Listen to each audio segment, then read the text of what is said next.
y vamos un poco a tratar de hacer memoria de lo último que dimos. ¿Qué fue lo último que dimos nosotros? ¿Cuál fue nuestra última unidad?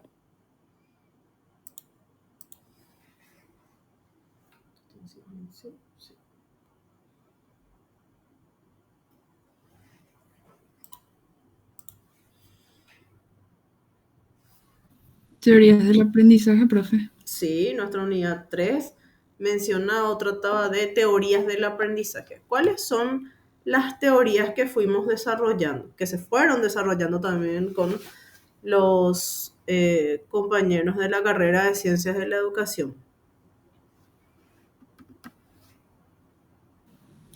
La constructivista, creo, profe, de Piaget. Sí, esa es la segunda parte. ¿Cuál era la primera? Em, la sociocultural de Vygotsky, o eso también sería ya la segunda parte. Esa es segunda parte ya, sí. Tenemos una primera parte que hablamos de Skinner, Ah, las teorías conductistas. la teoría conductista. Bueno, ¿qué proponía esta teoría conductista? Le hablo a todos los que están en clase.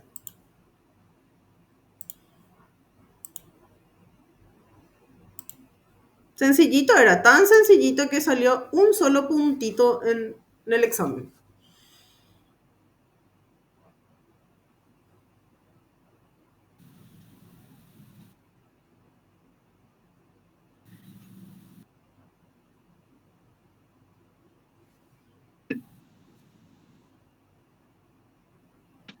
¿Qué pasó? Profe, ¿puedes repetir la pregunta? Por Sí, favor. sí, claro que sí. Preguntaba nada más qué proponía la teoría conductista. Vamos a iniciar de ese punto.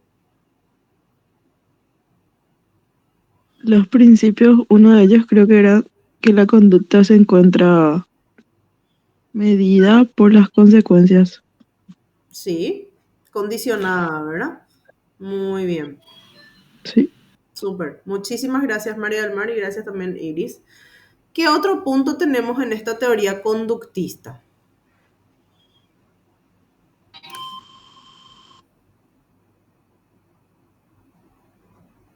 Graciela, me sale que quieres hablar, pero tu micrófono está apagado. Sin embargo, me sale que estás hablando.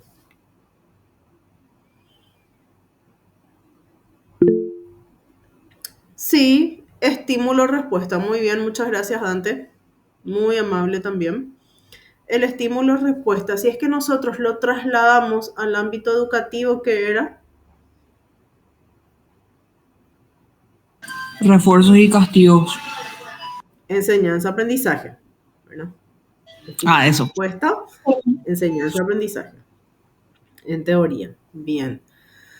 Muy bien. ¿Qué más recuerdan de la teoría conductista? ¿Quiénes fueron sus principales representantes? John Watson fue el que dio inicio, profe. Watson fue el que dio inicio. Muy bien. Después, ¿quiénes le siguieron? Skinner. Skinner. Skinner y Pavlov. Muy bien, Pavlov. Muy bien. ¿Nos estamos acordando de algunas cosas o todavía tenemos nuestra cabecita muy en la feria, parece, verdad? Nos está costando todavía un poquitito.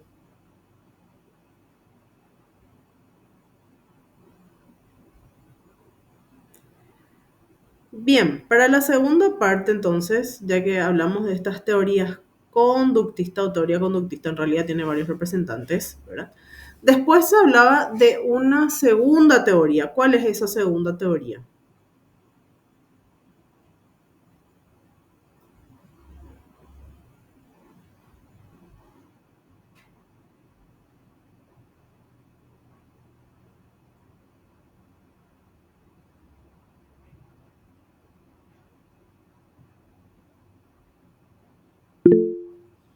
No me acuerdo. No te preocupes, Dante, tengo otras 42 personas que me pueden responder.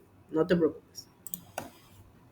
Hasta ahí salió en el examen, hasta la teoría conductista. Encima solamente salieron los principales postulados de la teoría conductista. Ese era el punto, el único punto que salió de unidad 3, ¿verdad? Después de eso, sí, se habla de un constructivismo. Muchas gracias, Ángel. ¿Qué implicaba el constructivismo? En la última clase, durante la revisión, un poco antes de la revisión, la profe les estaba explicando muchos puntos importantes. ¿Recuerdan ustedes lo que ella fue escribiendo en la pizarra y les fue explicando?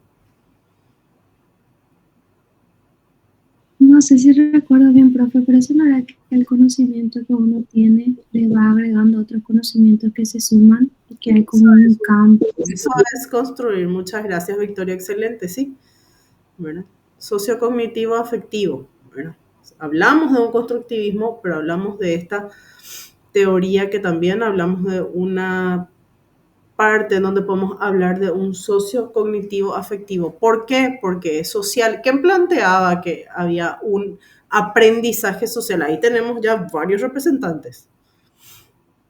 ¿Verdad? Ese era Vygotsky, profe. Vygotsky. ¿Qué sostenía Vygotsky? Creo que se iba a dar de él. Bandura, sí, muy bien. Bandura, excelente, gracias María del Mar. Está bien, está bien. ¿Se acuerdan que Vygotsky falleció muy joven? No pudo terminar de escribir su teoría, sin embargo, hasta hoy en día se utiliza bastante lo que él había mencionado, ¿verdad? ¿Y qué mencionaba? Que la persona aprende en un ambiente, aprende Profe, de manera social. Kiara, perdón. sí. Te prometo que voy a aprender ya. No, tranqui, profe. Lo que recuerdo de Vygotsky decía también que el aprendizaje se consolida cuando se estudia con los pares, ya que había una suma de ideas. Exactamente. Y vamos a hacer un ejemplo sencillito. Acá en clase, ustedes son 45. Les pregunto, cuando van a estudiar, ¿estudian solos o estudian en grupo?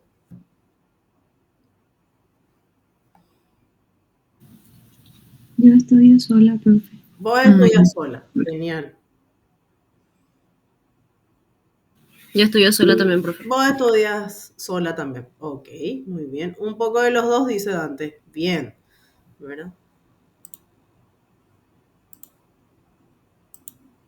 Yo les puedo decir que pueden estudiar solos en sus casas, genial. Ahora, en el día del examen, tienen dos opciones. O les puede poner más nerviosos o les puede poner más tranquilos, ¿verdad? Pero ¿qué se hace generalmente en el día del examen o un día antes? Es el compartir lo que uno sabe. Entonces, yo estudié esto de tal teoría. Bueno, ya aprendí esto. Entonces, esa suma, ahí es donde dice Lev Vygotsky o propone, ¿verdad? La teoría en donde él dice que en sociedad, en grupo, es más fácil. ¿Cómo se estudia hoy en día? Bueno, hoy en día tenemos una sala de clases. En la sala de clases no hay solo un estudiante. Tenemos un grupo de estudiantes siempre, que varía muchísimo, ¿verdad? Puede variar desde 5, 10, 15, 20 o muchos más. Entonces lo que él proponía es, mientras más personas estén en el ambiente, entonces pueden ayudarse, puede ayudar al otro a construir su aprendizaje. Y también habla de una zona próximo real, ¿se acuerdan? De la zona próxima que tenía, que eran como dos círculos que se van entrelazando entre lo que uno sabe, ¿verdad? Y lo que uno puede llegar a aprender. Esa es su zona de desarrollo próximo y su zona de desarrollo real. Real lo que uno realmente sabe, ¿verdad? Y el próximo es lo que uno puede llegar a saber o puede llegar a aprender. Profe, ¿será que puedo repetir eso? Porque yo creo que anoté mal. Yo puse desarrollo potencial.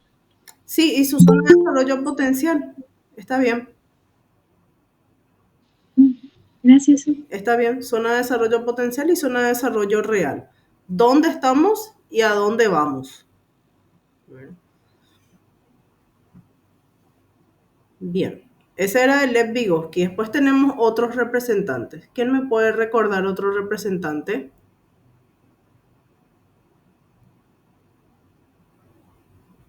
Hablamos creo que me mencionó también María del Mar. Brunner puede ser, o sea, del aprendizaje guiado. ¿Quién? Perdón. Brunner. Brunner, sí, Brunner. ¿Qué tenemos de Brunner? Que todo aprendizaje tendría que ser guiado. Todo aprendizaje tendría que ser guiado. Muy bien. ¿Cómo podemos guiar un aprendizaje?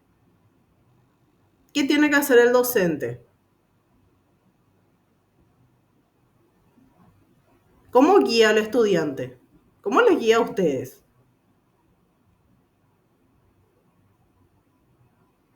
No recuerdo exactamente, profe, como dijo la profe, vale la redundancia.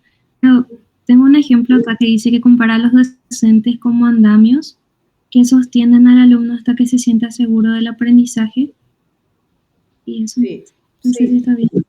Bueno, y ahí podemos poner un ejemplo. ¿Cuál es el ejemplo? El ejemplo es, yo les pido a ustedes que me hagan una investigación científica, un trabajo científico. Sin embargo, yo no les doy a ustedes los materiales para poder hacer ese trabajo científico. Vamos a hablar de un artículo. Vamos a poner algo así, sencillo, ¿verdad? Entonces les digo, hagan ustedes un artículo científico. Les doy esa consigna. Ahora me van a preguntar, ¿cómo? O sea, ¿qué usamos? ¿Cómo hacemos? ¿Cuál es el tema que vamos a mencionar? Yo les digo, tema libre. Yo les di ahí alguna consigna clara de cómo hacer el trabajo. No, porque les di solamente artículo científico. Ahora, el punto aquí es, ¿cómo lo van a hacer? No saben cómo lo van a hacer. Entonces, ¿van a procurar hacer el trabajo? Sí. ¿No tienen la guía clara? Entonces, el problema ahí es, el docente no lo guía al alumno. El docente le dio nomás una tarea, ¿verdad? Le dijo, va a valer 20 puntos. El alumno no sabe qué es lo que le va a calificar en el trabajo. Entonces, a eso nos referimos cuando deberían ser como andamios, es decir, mostrarles. Si yo les digo, quiero un artículo científico, bueno, yo les muestro las partes de un artículo científico, les muestro cómo se cita, les muestro cuál puede ser un tema posible, les muestro la bibliografía, el anexo, la forma de escribir el título, la forma de escribir el resumen o el abstract, todas las partes realmente importantes o todas las partes que tiene que tener un artículo científico. Y podemos poner otro ejemplo también. Si hablamos de un mapa conceptual, explicarles por lo menos cómo se desarrolla un mapa conceptual. Si hablamos de resumen, decirles, bueno, el resumen es esto. El resumen es una copia textual del libro, del artículo o de algún capítulo que ustedes elijan y lo hacen, ¿verdad? Entonces es diferente a una síntesis, es diferente a tal cosa. Eso es ser guía, es orientarles, es mostrarles primero a ustedes cómo se tiene que hacer la tarea y después la hacen ustedes. Esa es la idea. Bueno. Bien, tenemos otro representante.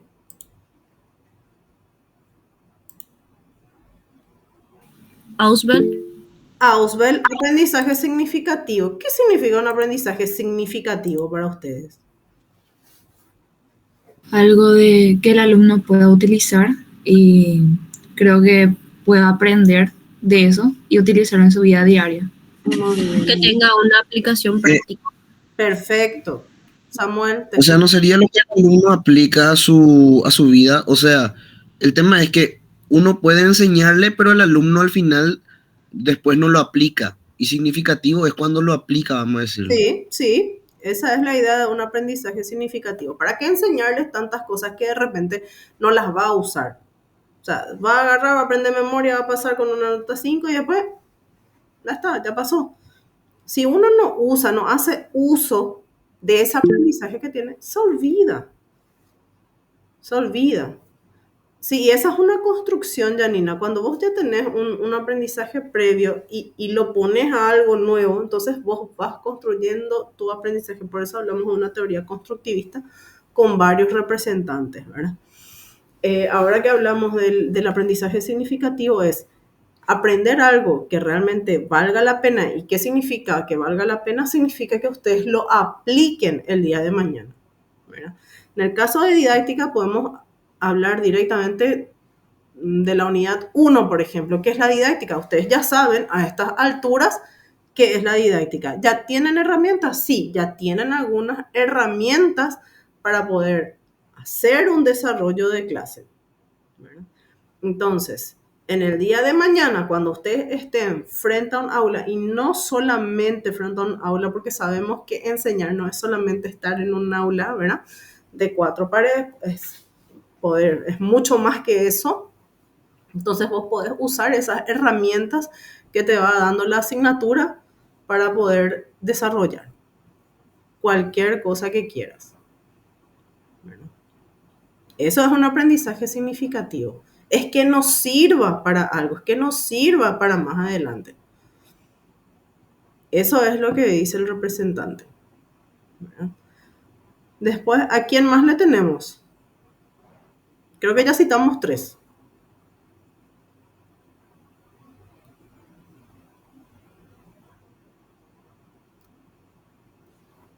¿Me siguen? ¿Me escuchan bien?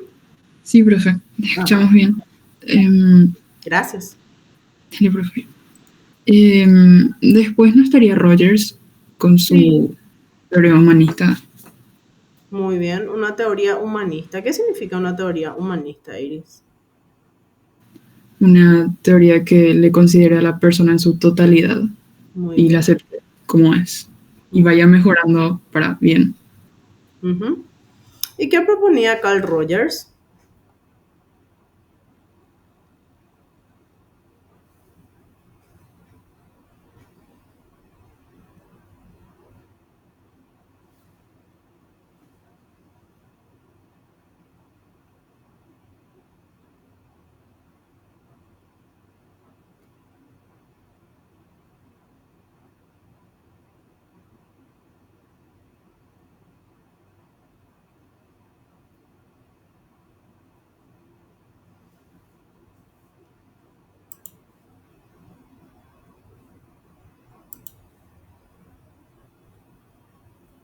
¿Quién me puede responder? ¿Qué propuso Carl Rogers con esta teoría humanista? ¿Qué decía él?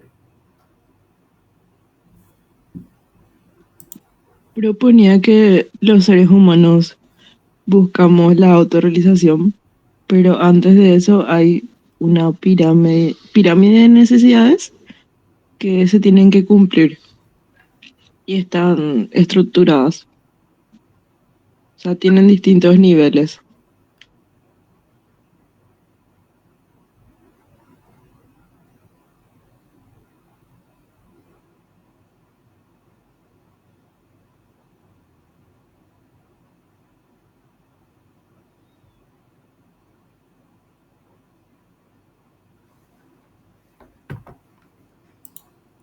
Creo que eso que me comentaste es de Maslow.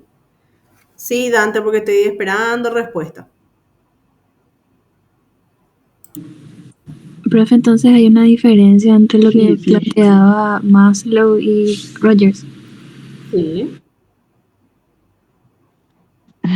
Sí, profe, ahora me di cuenta que me confundí. No te preocupes. Te Porque agradezco. escuché humanista y te dije, Sí. Es que ambos son humanistas, profe, pero, o sea, de la corriente humanista, digamos. Pero Rogers proponía la, digamos, aceptación de una manera incondicional a las personas que aprenden, que se tenga sensibilidad al momento de transmitir, digamos, los conocimientos. Eso. Sí. Él habla también de un aprendizaje significativo y vivencial. Poder vivenciar ese aprendizaje que nosotros tenemos. ¿Cómo podemos hacer un aprendizaje vivencial? Ujú. Gracias, Dante. Dante no me habla, pero él me manda mensajitos así, ¿verdad? y un pulgar de medio. Sí, muy bien. ¿Cuál puede ser una experiencia vivencial que ustedes hayan tenido en la carrera?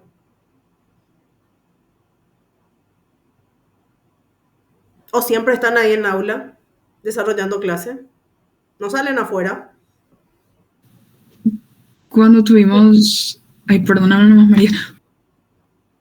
No, habla nomás vos y después yo digo. Capaz que es lo mismo. No iba a decir nomás cuando tuvimos ese recorrido. Eso también iba a decir. Vamos a ir así ¡Salieron! Exacto, salieron del aula. Ese es un aprendizaje vivencial, ¿verdad? Que propone Rogers. Entonces, ¿cómo podemos hacerlo? Y hay miles de maneras podemos hacer. O sea, didáctica se presta para eso, ¿verdad? Entonces, es salir del aula y me comentó la profesora, creo que yo no les pude acompañar esa vez, que se fueron justamente a la otra parte, ¿verdad? Que es la parte del CPB, y ahí les mostró ella cómo era una teoría o un docente conductista. Ustedes vieron la escalerita, vieron cómo todos los estudiantes tenían que estar sentados, el docente estaba como en una tarima, ¿se acuerdan? Ah, con los de educación, sí. Y es súper interesante para ustedes. ¿Por qué? Porque ustedes ya, si bien ya no viven la época de la teoría conductista pura y dura, ¿verdad? Les puedo comentar como historiadora que es bastante fuerte, quedan los vestigios, ¿verdad? ¿Y cuáles son los vestigios? Los vestigios son justamente esa parte del edificio que vos no podés agarrar y echar, por decirte, ¿verdad? Si no lo puedes mantener, lo puedes mostrar, lo puedes enseñar. Esa es una experiencia vivencial. Y es algo nuevo. Los exámenes, y sí, los exámenes también son bastante vivenciales, ¿verdad? Ay, qué simpático. Pero bueno, esa era la idea de explicarles un poco qué es lo que es un aprendizaje vivencial, cómo lo vivencia el alumno y cómo realmente cuando tiene esa experiencia, se queda con esa experiencia, aprende y ya no se olvida, ¿verdad? Se hace mucho más, creo que en educación superior. ¿Saben cuándo se hace también experiencia vivencial? Creo que con una extensión universitaria y demás, ¿verdad? Pero en el colegio sí se hace con las excursiones, cuando salen de repente, ¿verdad? Antes se salía sin problema. Ustedes saben que ahora cuesta un poquito más salir del colegio porque tiene que llevar todas las fotocopias de los estudiantes, más de los padres que dan el permiso de salida y demás. Bueno, pero eso es un aprendizaje vivencial, es salir un poco del aula que tenemos, ¿verdad? En el aula también se puede hacer, pero es experimentar justamente, ¿verdad? Esas unidades y poder aprender. Muy bien, y creo que nos faltaba uno. ¿Quién nos falta?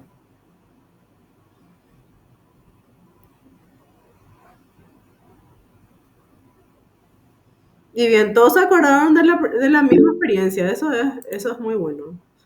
Piaget, ¿cierto, Kiara? Nos falta Piaget. ¿Qué proponía Piaget? ¿Quién fue Piaget? Ustedes seguramente ya lo habrán estudiado o todavía no le estudiaron a Jean Piaget.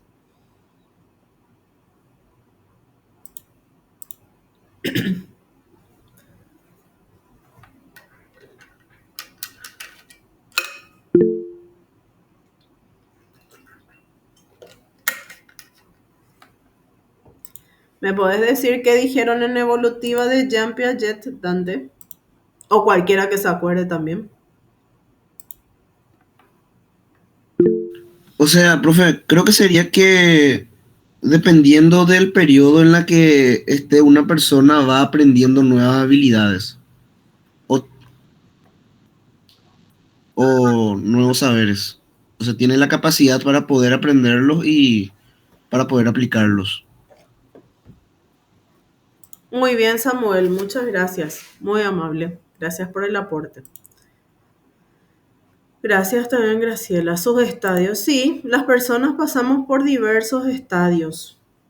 Por eso ustedes saben que cuando los niños están entre jardín y preescolar, todavía no se habla de competencias e indicadores. ¿Se acuerdan que hablamos de eso? Que hablamos de que a ellos lo que vemos de ellos son más bien sus habilidades, los hábitos, el comportamiento, ¿verdad? Todo eso es lo que se evalúa.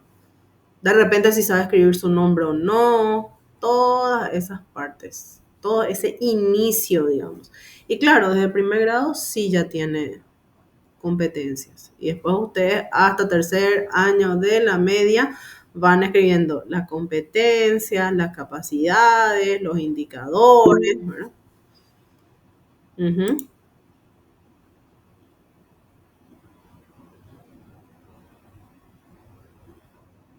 Bien, y él había dividido también por ciertos años, porque él decía que a medida que tenemos más años, bueno, tenemos más capacidad de desarrollar ciertas habilidades justamente. Profe, Sí. yo, Sí. yo no entiendo. En Piaget es el que habla de los indicadores y todo eso. No, en realidad es nuestro Ministerio de Educación y Ciencia que nos obliga a poner la competencia, capacidad e indicadores, ¿verdad?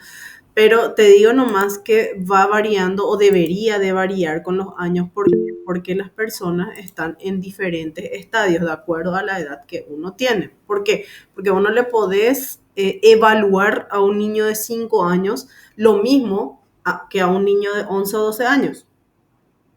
¿Verdad? Entonces, él habla de esas etapas y esas etapas son las tomadas por el Ministerio de Educación y Ciencias, que es lo que ustedes hicieron hasta tercer año de la media, o al menos la mayoría, de escribir sus capacidades e indicadores. ¿Para qué? Para que a fin de año tengamos una competencia general, ¿verdad? Entonces, se toma, sí, justamente de la teoría de Piaget.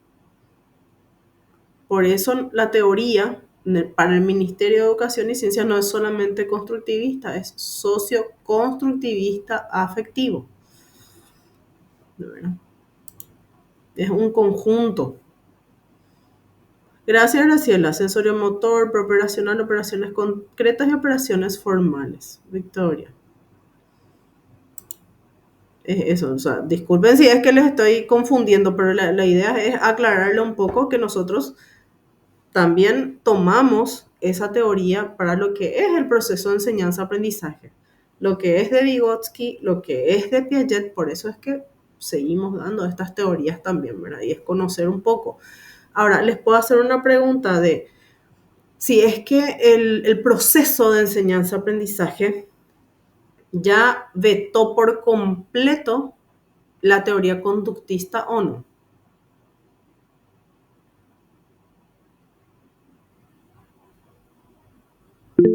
No. ¿Por qué? ¿Qué puntos tenemos nosotros todavía del conductismo fuertemente implementados? Profe, ¿no eran los exámenes? Uno es los exámenes, sí. Sí, muy bien. ¿Qué más?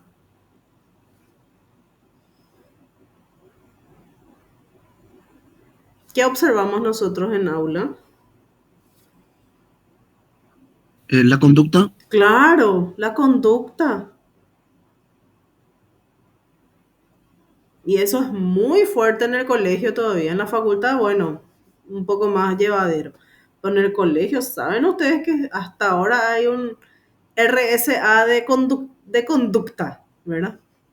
¿Qué es RSA? Registro, secuencia, aprendizaje. El docente le evalúa al estudiante en examen en conducta. Ya son 2 puntos, ¿verdad? Hablamos de objetivos todavía. Tenemos objetivos a los cuales debemos o queremos llegar siempre, ¿verdad? Más en el colegio. Sí. Tú sabes que en la facultad también, pero estamos en un estadio interesante. ¿Por qué? Porque estamos queriendo cambiar de ver los objetivos, ¿verdad? Pasar o poder pasar a competencias. No lo hicimos aún del todo, estamos en proceso. Por eso es que en algunas guías ustedes van a encontrar objetivos de la materia, te dice, ¿verdad? Objetivos de la asignatura. Eso es conductista también, ¿verdad? Les cuento. ¿Por qué? Porque queremos llegar a siempre 3 estadios. ¿Cuáles son los estadios que se quieren evaluar? ¿Quién me puede recordar?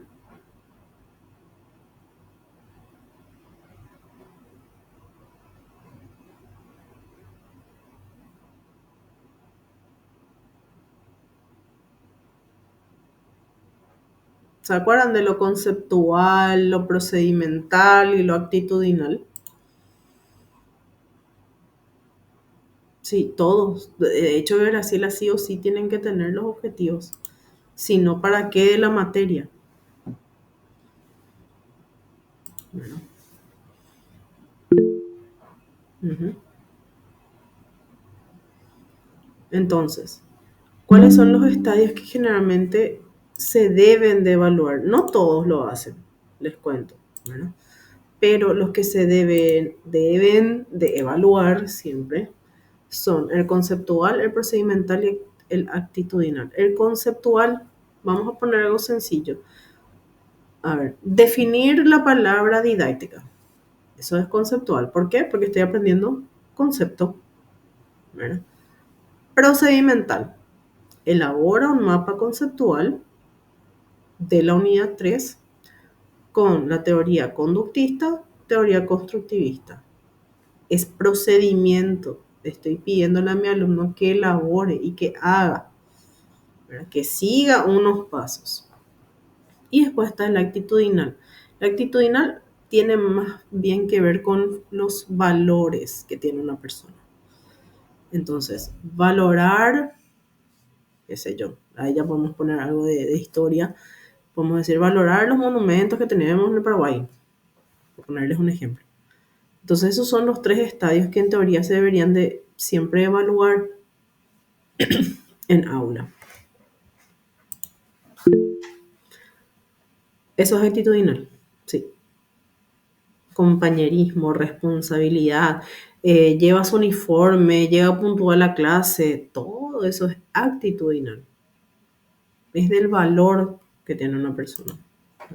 Aunque siempre me llamó la atención, ¿verdad? Porque ¿cómo le podemos evaluar a nuestros pobres estudiantes si nuestros estudiantes hasta los 18 años dependen de sus padres y si llegan tarde generalmente no es por culpa del estudiante, sino que a veces porque su papá le lleva tarde? Entonces es interesante, ¿verdad? Ver un poquito más allá también. No solo echarle la culpa al pobre estudiante que a veces ni siquiera es su culpa. Bien, no tiene sentido, pero así es. Así está establecido, ¿verdad? Sí, claro, te suspenden si llegas tarde. ¿Y qué pasa si tu colectivo se descompuso? Por poner un ejemplo, o tu auto se descompuso por el camino, primero. Segundo, el tiempo está muy feo, igual el docente quiere que vaya, o sea, hay muchas cuestiones, pero sí, todas tienen que ver con la parte de actitud, actitudinal, la parte de valores, ¿verdad? Que no entran en lo conceptual ni en lo procedimental. Eso es importante. El contexto siempre es importante. ¿Verdad? Ya lo dijeron los teorizadores mismos. Muy bien. Vamos bien hasta acá. Porque ahora vamos a la segunda parte de la clase. ¿Les parece? Muy bien.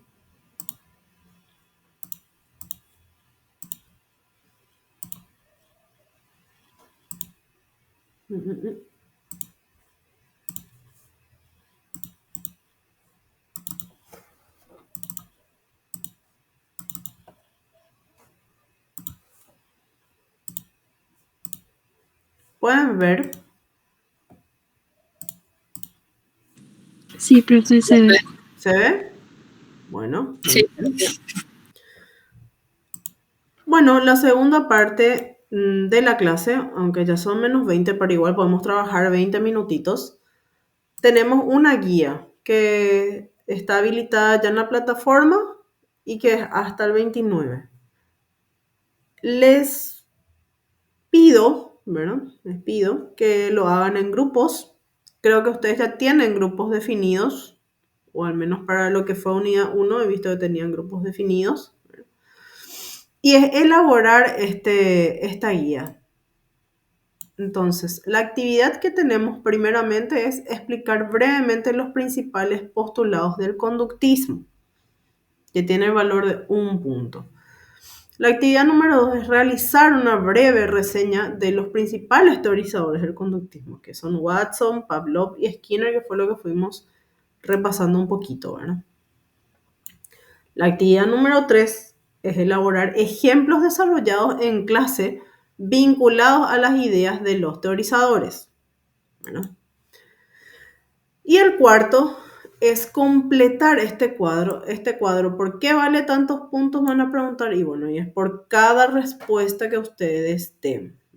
Entonces tenemos aquí a los representantes, tenemos una breve descripción de la teoría, las principales características que tienen en educación y un ejemplo de actividades en aula.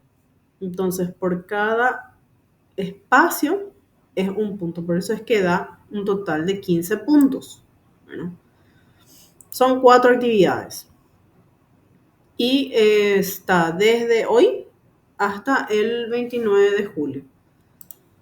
Prácticamente con eso cerraríamos nuestra unidad 3. Si ustedes tienen alguna consulta, me pueden decir, por favor.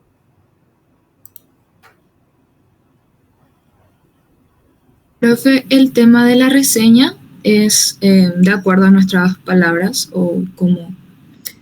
Hay 2 materiales también en la plataforma Janina, ¿verdad? Que son justamente las correspondientes para poder completar esta guía. Ah, ok, gracias, profe. Dale, cuando gustes. Entonces, lo que les pido ahora es justamente que se reúnan y empecemos a trabajar con esta guía porque es un poquito larga, ¿verdad? Profe, A las 3. una pregunta. Sí, Seguimos trabajando en formato Word, ¿verdad? No, no en PDF, o sea, perdón. sí, seguimos entregando en formato Word. Como ustedes quieran. Yo no tengo ningún problema con eso. Lo único que les pido y les voy a pedir siempre es, si hacen en grupos, por favor me ponen los nombres de las personas, porque si no me ponen el nombre y me alzan, por ejemplo, Iris Brito hizo con Victoria, pero Iris no le puso a Victoria y Victoria no le puso a Iris, es demasiado difícil de repente ver quién hizo con quién. Entonces yo suelo decir, si es que hay 2 trabajos iguales y no me dice que hizo con la otra persona, para mí es copia del trabajo. Bueno, Bueno, profe, entiendo. solo eso. Entonces, en el formato en el que queramos, En entonces. el que ustedes quieran. A mí no me molesta. O sea, pueden hacerlo en Word, pueden presentarlo en PDF, como a ustedes les quede mejor. Bueno, profe, muchas gracias. Gracias a vos. Bien, entonces tenemos ahora 15 minutos. Si se pueden reunir, por favor, y vemos hasta dónde llegamos. De igual forma, en la siguiente clase vamos a seguir con esto. ¿Alguna otra consulta que tengan? Son 25 puntos. 15 puntos del cuadro y las otras 3 actividades divididas también por puntos.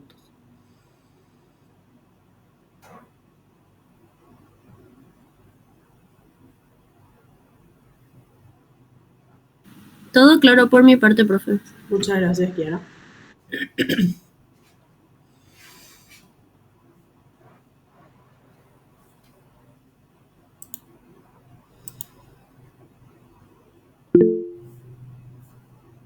Gracias, Graciela. Bien, tenemos 15 minutitos entonces. Victoria, justo cuando yo hablé. Te escucho. Ah, no, decir nomás que está todo claro. Ah, bueno, dale. Gracias, gracias. Bien, estoy atento entonces, ¿sí?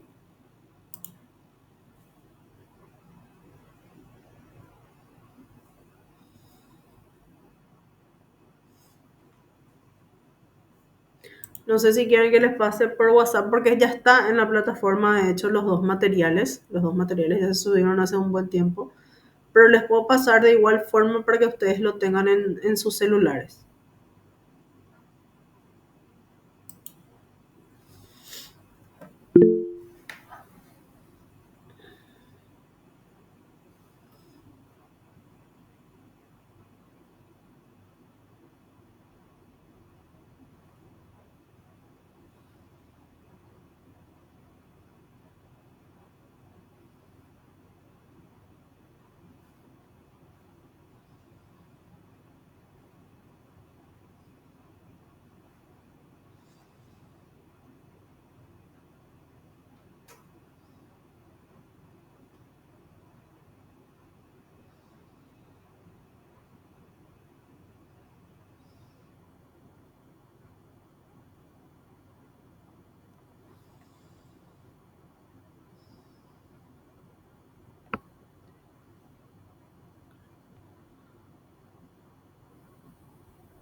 A ella les envié.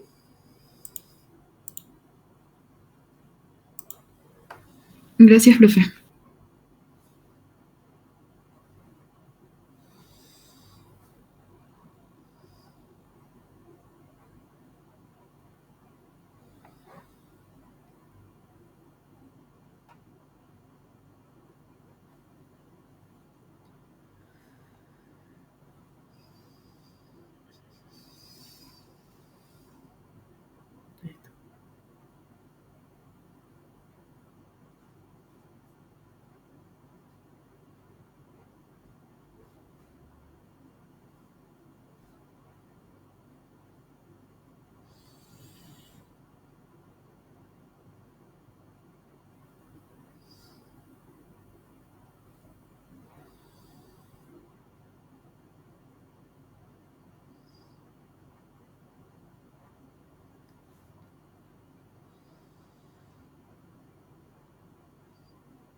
¿Quién es Aslam?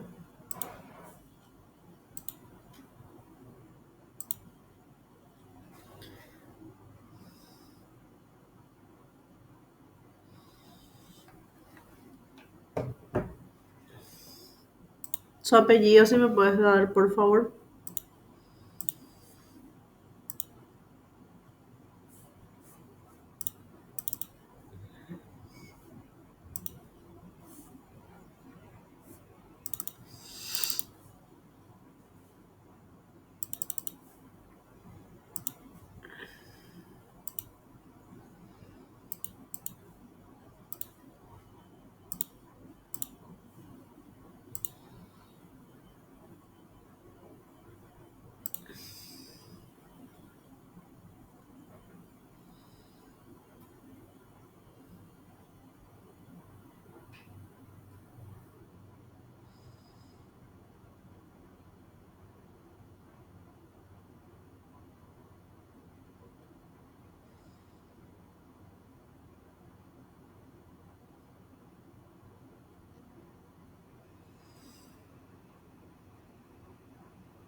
Vale. Aguilera.